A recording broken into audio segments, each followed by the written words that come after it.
Paixão de nosso Senhor Jesus Cristo, segundo Mateus.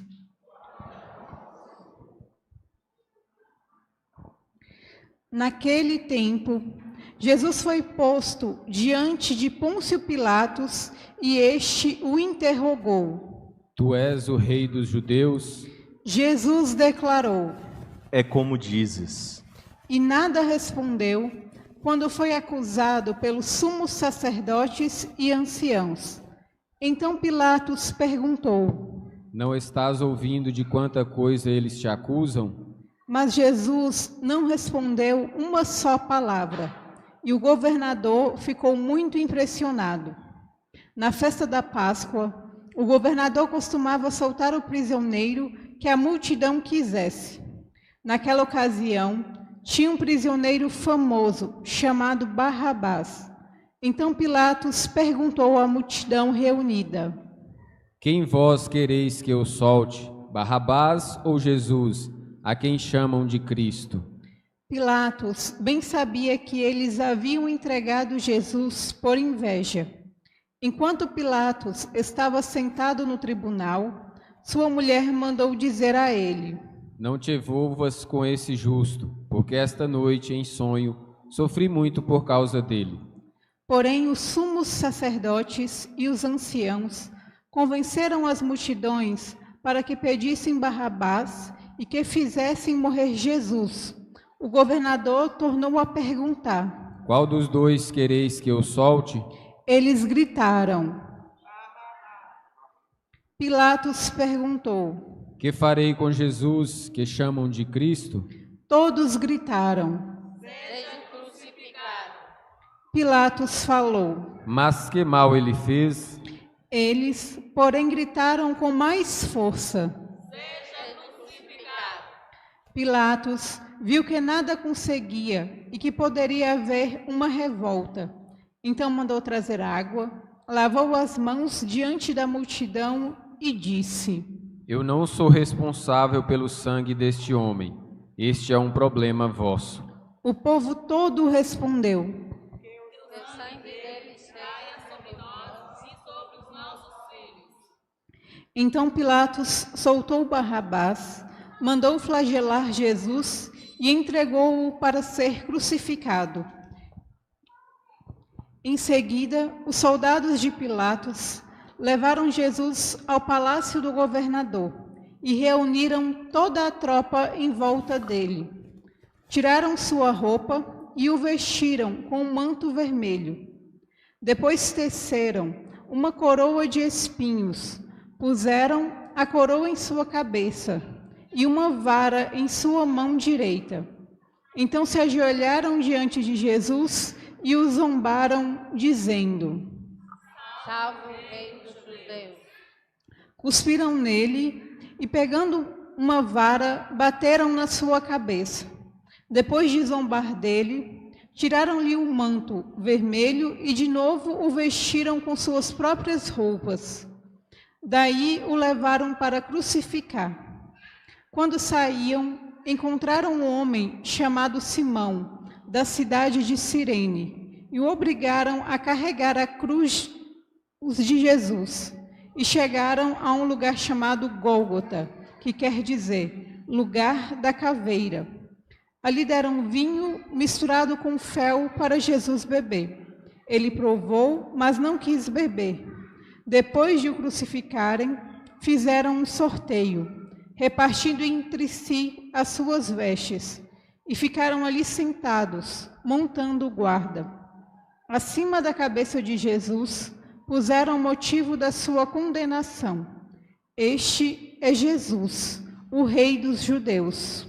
Com ele, também crucificaram 2 ladrões, um à direita e outro à esquerda de Jesus. As pessoas que passavam por ali o insultavam, balançando a cabeça e dizendo: Tu querias destruir o templo e construí-lo de novo em 3 dias. Salva-te a ti mesmo. Se és o Filho de Deus, desce da cruz. Do mesmo modo, os sumos sacerdotes, junto com os mestres da lei e os anciãos, também zombavam de Jesus. A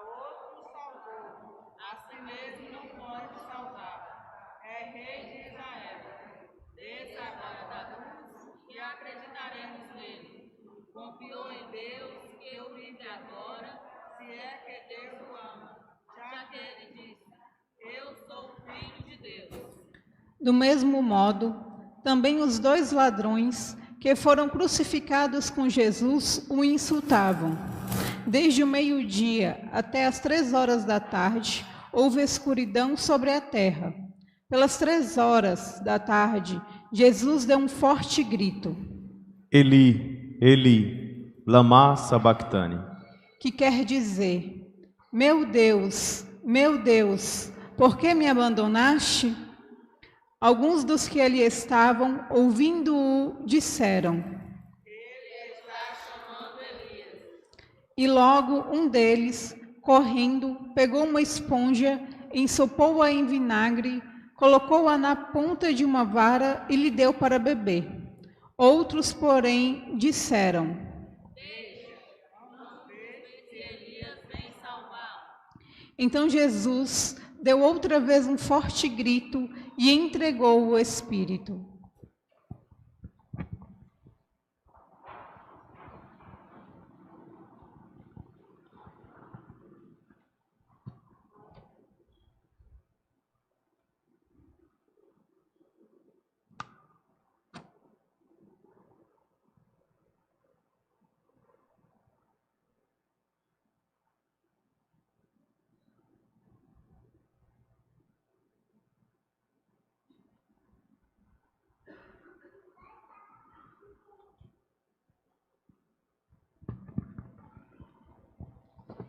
E eis que a cortina do santuário rasgou-se de alto a baixo, em 2 partes. A terra tremeu e as pedras se partiram. Os túmulos se abriram e muitos corpos dos santos falecidos ressuscitaram, saindo dos túmulos depois da ressurreição de Jesus. Apareceram na cidade santa e foram vistos por muitas pessoas. O oficial e os soldados que estavam com ele, guardando Jesus, ao notarem o terremoto e tudo o que havia acontecido, ficaram com muito medo e disseram: Ele era mesmo o Filho de Deus. Palavra da salvação.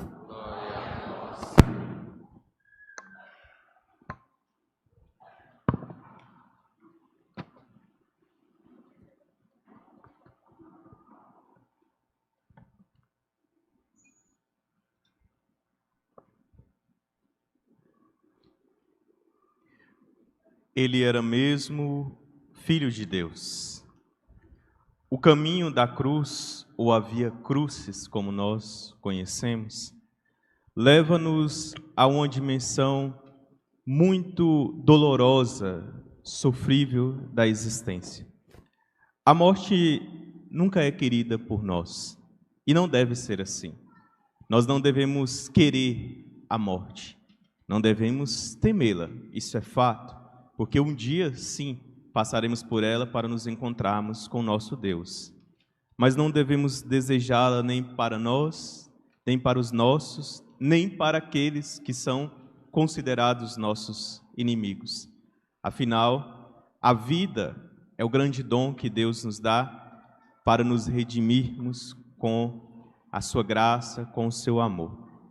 Mas a morte de nosso Senhor Jesus Cristo é, na verdade, o encontro da humanidade e o encontro de Deus com esta humanidade na sua realidade mais sofrível, como nos lembrou a segunda leitura, tão citada por nós. Quantas vezes durante esse tempo quaresmal nos lembramos desta passagem de São Paulo aos Filipenses, no capítulo 2, porque ela bem expressa o sentimento de tudo aquilo que vamos perpassar durante esses dias em que contemplamos a paixão e morte de nosso Senhor Jesus Cristo e, consequentemente, a sua ressurreição.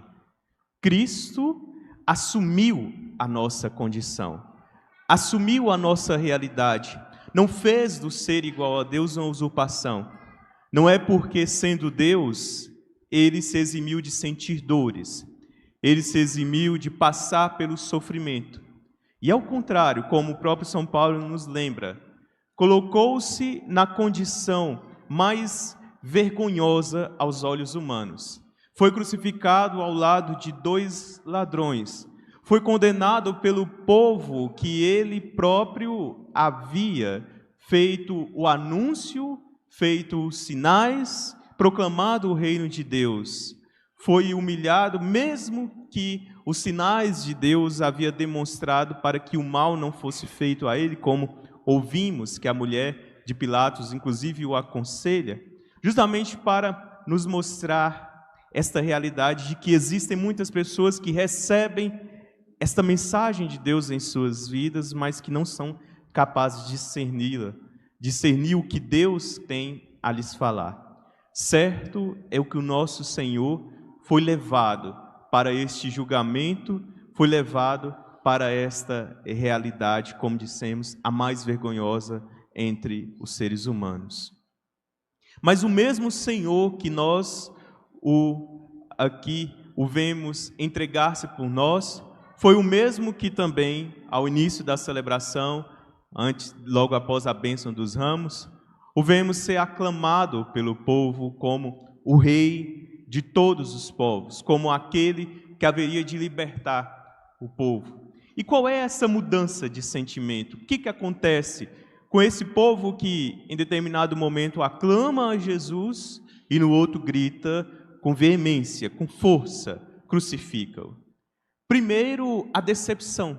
Muitos se decepcionaram e, na verdade, como sempre buscamos essa dimensão da atualização do Evangelho, muitos, inclusive nos nossos dias, se decepcionam com Jesus. Por quê? Se decepcionam porque eles colocam as suas convicções em Jesus. Senhor, faça-se em mim não a sua vontade, mas a minha. Talvez seja uma oração implícita de muitas pessoas que pedem a Deus muitas coisas. O povo naquele tempo pedia ao Senhor a libertação. Quando eles aclamavam o Cristo, muitos dos que ali estavam não entendiam, inclusive o evangelho que nós ouvimos lá na procissão, ele termina dizendo que o povo considerava Jesus como um profeta de Nazaré, alguém muito bom, alguém que realizava coisas que ajudava muito as pessoas. Para a realidade do coração dessas pessoas, Jesus não era ainda considerado o Rei, o Filho de Deus, aquele que haveria de vir ao mundo. É por isso que há essa mudança da mentalidade do povo de maneira tão breve, de maneira tão rápida, justamente para mostrar a falta de consciência, de uma fé que fosse verdadeiramente pautada naquilo que Cristo anunciou, naquilo que Cristo disse a cada um deles. No segundo momento, nós podemos entender que essa mudança de mentalidade acontece por causa do murmúrio das autoridades judaicas que estavam ali no meio do povo, incitando a violência, incitando o mal contra o nosso Senhor Jesus Cristo. Cuidados com as vozes que você escuta, cuidado com as pessoas que te influenciam, com a cultura que está sendo colocada, talvez, na sua cabeça, porque se essa cultura é uma cultura de morte, de violência, de segregação, essas pessoas estão agindo com você da mesma forma que aquelas autoridades agiram com nosso Senhor Jesus Cristo. Toda vez que nós formos excludentes, toda vez que nós quisermos abandonar alguém ou mesmo condenar as outras pessoas, estamos agindo como aquela multidão gritando com os cristos dos nossos dias: crucifica-os. Crucifica-os porque eles não são merecedores da misericórdia, não são merecedores da graça de Deus. Por isso o Senhor nos lembra que Ele, como manso e humilde cordeiro, foi até a cruz para nos salvar, nos redimir, mas também para nos ensinar de que esta realidade da maldade humana precisa ser extirpada dos nossos corações, precisa ser destruída da nossa mentalidade. A gente precisa vencer esta cultura da morte, da violência, da indiferença contra os nossos irmãos. Na liturgia de hoje, celebrada no Vaticano, o Papa Francisco lembrava justamente desta dimensão, de que muitas pessoas são injustiçadas por causa da indiferença dos bons. Porque para muitos, a mentalidade é de que se eu não faço o mal contra os outros, eu estou sendo santo. Não basta apenas não fazer o mal. É preciso também praticar a justiça. Porque a falta da justiça é a omissão, é a indiferença. É o mesmo lavar as mãos que Pilatos o fez. Talvez alguns até entendam Pilatos porque ele não fez o mal com as suas próprias mãos, mas a indiferença dele, a sua dimensão de se colocar totalmente no lugar de alguém que não queria se envolver com a situação de Jesus, é um mal também praticado de uma maneira indiferente e omissa, que é um pecado também muito grave dentro da sua vida e dentro da vida de muitas pessoas que, como dissemos, acham que apenas por não fazer o mal e deixar de fazer o bem estão sendo santificados. Precisamos detestar o mal, precisamos detestar toda cultura de morte e de injustiça, mas precisamos também ser corajosos e ir ao encontro dos nossos irmãos e construir uma sociedade mais justa, mais fraterna, onde tantas pessoas que muitas vezes são humilhadas, muitas vezes estão abandonadas e que talvez continuam a gritar como o Salmo responsorial gritou: meu Deus, por que me abandonastes? O próprio Cristo repete essas palavras no Evangelho para se solidarizar toda a realidade humana daqueles que infelizmente ainda se encontram abandonados, esquecidos, talvez até ultrajados, humilhados nesta existência. A nossa fé é a fé do encontro, é a fé da comunhão, da solidariedade, da partilha fraterna. O que nós celebramos na Semana Santa é um encontro com a vida, é um encontro com a redenção. Por isso nós partimos aqui nesta caminhada, no Domingo de Ramos, com esta narrativa da paixão de nosso Senhor Jesus Cristo, porque lembramos dos dois momentos importantes da revelação do Senhor a nós, a de que Ele assumiu a condição de Rei. Sim, o Senhor é o Cristo, o Rei de todo o universo, mas este Rei veste vermelho, e este vermelho é o sangue da cruz, é o sangue dos mártires, que na verdade se entrega para lavar os nossos pecados, para lavar as nossas culpas e nos resgatar através do seu sangue para a vida e a redenção e a salvação. O Cristo Rei dos mártires vem nos lembrar de que todas as nossas entregas e de que todas as nossas dimensões mais frágeis são encontradas por Ele, encontradas pelo seu amor, pela sua graça redentora. Algo que também é muito precioso no Evangelho, na narrativa do Evangelho da Paixão do Senhor, é o encontro com muitas pessoas, vários personagens que agiram de diversas formas. Ao Cirineu, que é obrigado a carregar a cruz, mas que é o símbolo daquele que se solidariza com o mais necessitado. Há aqueles que são os influenciados pelas multidões. Quantas pessoas mais deveriam estar aqui, celebrar este momento glorioso, mas optaram apenas por ignorar a paixão, a morte e a ressurreição de nosso Senhor Jesus Cristo.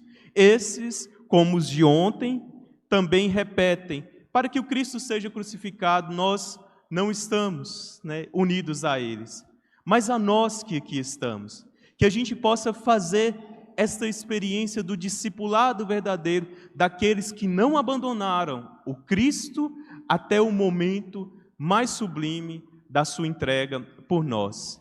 E nós somos os descendentes da cruz de Cristo, os descendentes da sua paixão, da sua entrega por mundo.